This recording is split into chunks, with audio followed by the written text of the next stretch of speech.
The Titanic is nearly 2.5 miles deep underwater. If the sub made it all the way down, it could be tremendously difficult to find. The Titanic sits all the way down in the bottom right of your corner of your screen. It's deeper than if the Grand Canyon extended well below sea level, and it dwarfs, of course, some of the most well-known structures in the world if they were flipped upside down. Joining us now is Michael Zinszer. He was a Navy diver for 2 decades and also the former director of the Advanced Science Diving Program at Florida State University. Great to have you here. This sub is so small, about the size of a minivan, and it's so deep if it finished its descent. How do you find it? It would be very difficult to find an object that size in water that deep. You know, some of the difficulties is because of the location and the depth of the search area that you're going to be going. You know, typical sonar operations that you could conduct from the surface, even still, would be almost impossible to locate such a small object that close, at the depth that it's sitting right now. It's in a part you have the mesopelagic. Yeah, I was just going to ask you about that. Talk about that part of the water where it is.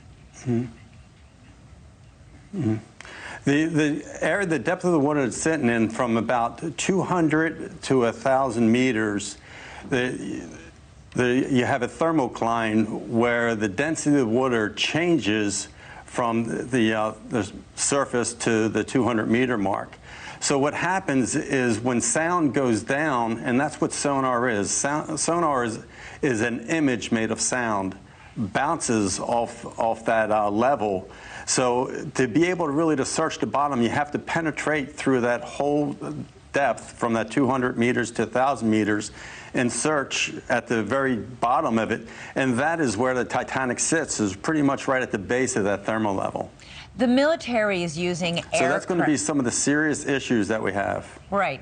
The military is using aircraft that is designed to hunt for submarines. How do these aircraft work? Well, I'm not an expert in aircraft. I'm an expert in search recovery and procedures in that area. You would have to talk to sonar techs that does the aviator sub hunters. But I can tell you during the Cold War, and I am sure the submariners today still use that particular area of the ocean to hide from their adversaries in submarine warfare. You shift levels going up and down to try to hide so the sonar is not able to detect you.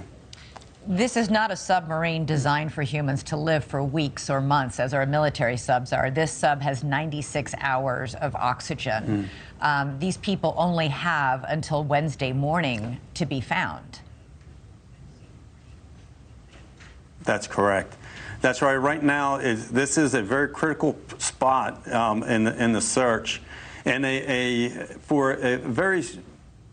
any search team would get together right now. They would get all the facts and information they can derive of the starting point where the sub went down, the last known location of the submarine, exactly where they were going, trace that area, look at the currents.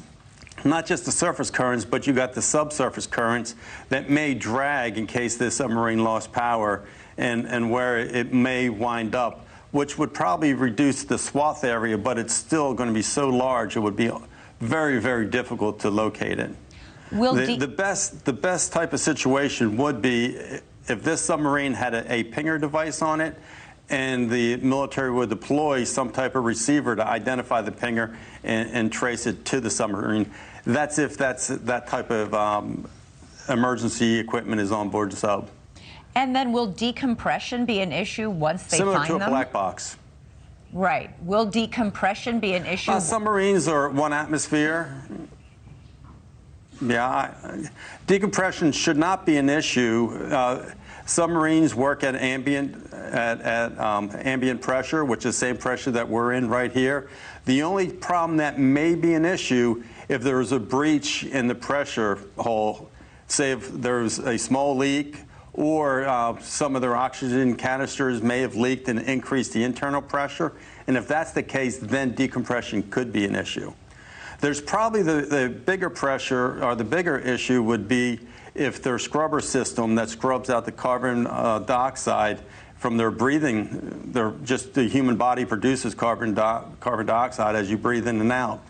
And just because you have a proper amount of oxygen, if their scrubbing systems aren't working appropriately, the CO2 level could increase to the point where they could go unconscious long before they run out of oxygen. Right. So there's a couple factors that they have to look at. Thank you for watching. Go to newsnationnow.com to find NewsNation on your television provider. And don't forget to click the red subscribe button below to get more of NewsNation's fact-driven, unbiased coverage.